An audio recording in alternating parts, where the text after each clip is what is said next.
So at the beginning of the week, we had some couple of opportunities here. We had a buy position right above the 11,000, which we took, but was stopped out at break even at this point before we started seeing selling pressure that finally broke down the $11,000 level, and we were able to take advantage of this move on Tuesday, and we rode it all the way down here, which gave us up.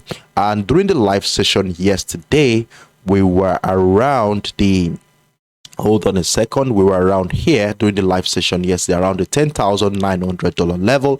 And one thing I said about this bullish move is that it might likely be a retracement of this impulsive move that we had here.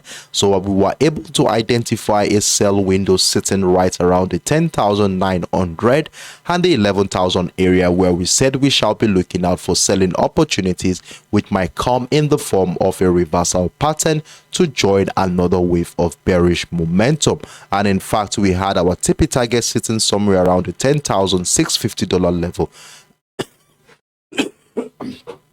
Sorry, excuse me. And what really happened yesterday was the fact that we saw selling pressure coming around this area, and we were able to take advantage of that move, and price action dropped. I think many times here. We had first drop here, which moved over 100 pips. We also had a second drop here around this area, which moved also over 100 pips here. And at this point in time, you would agree that the situation we have around this level is very choppy here. So we need to be very mindful of how we are going to be trading this. Now, for those who are still in this trade right now, I will suggest that you move your stop loss to break even, move your stop loss accordingly, lock in some profit, and let's wait out to see how price action will react to this current structure. And one thing about this current structure here on the 1 hour time frame is the fact that we have a key level here sitting at the $10,870 level here. And look at what has been happening around the structure.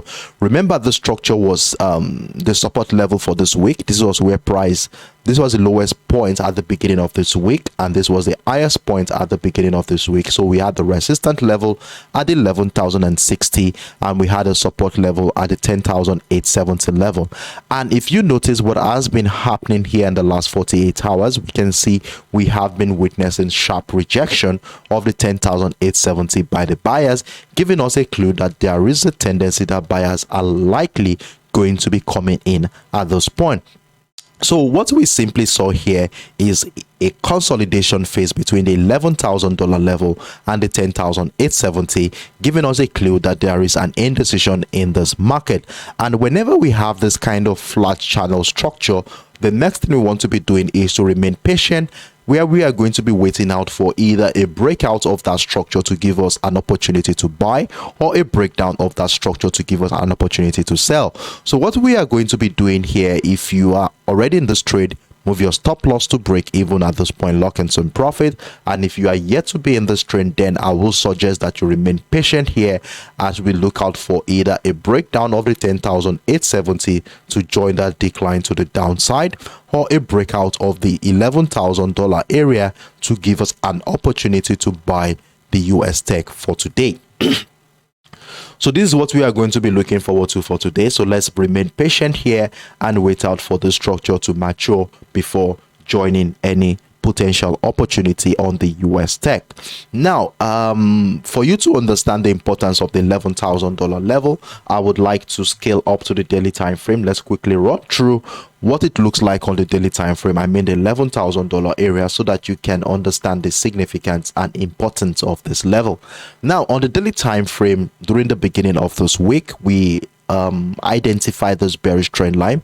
We all acknowledge the fact that price action has been bearish throughout the year, throughout last year, and as a result of that, we had this bearish trend line figured out. However, things got a little bit interesting in the month of June, where we saw buyers coming in to negate all selling pressure here. So we saw that as soon as sellers got into this area, we saw buying attempts to negate all selling pressure. And if you look at that level, it is the $11,000 level, which I showed you on the 1 hour time frame. So that is that structure here. So you can see how important that level has been for buying opportunities on the USTECH. So look at what happened here And the month of October, we saw buy pressure here. When price broke above the structure, we saw buy pressure, and we saw this engulfing candle during the month of November too as well. And then, as you can see here, during the last week of last year, we saw that level holding selling pressure. And another thing is the fact that we are sitting right on the demand zone right here, so the tendency for bullish momentum is still very, very likely here. And one thing I said on the 1 hour time frame is that we are going to be looking out for a breakout of the $11,000 level, followed by buying pressure on a lower time frame to join that bullish move to the upside, with a TP target sitting around 11,700, a level which also shares a confluence with that bearish trend line that we identified earlier. So this is how important the 11,700 is. So we are still going to be holding on to that level to guide our trading activities for this week. So scaling back down to the 1 hour time frame, like I said, this is the $11,000 level here. Remember, I told you we are within a flat channel.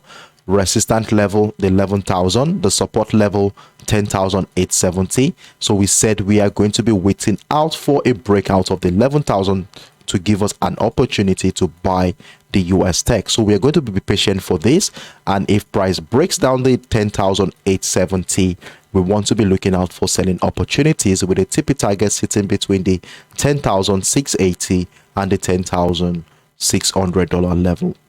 So these are my views here on the USTECH. So let's be on standby so that we can catch this move when it finally happens.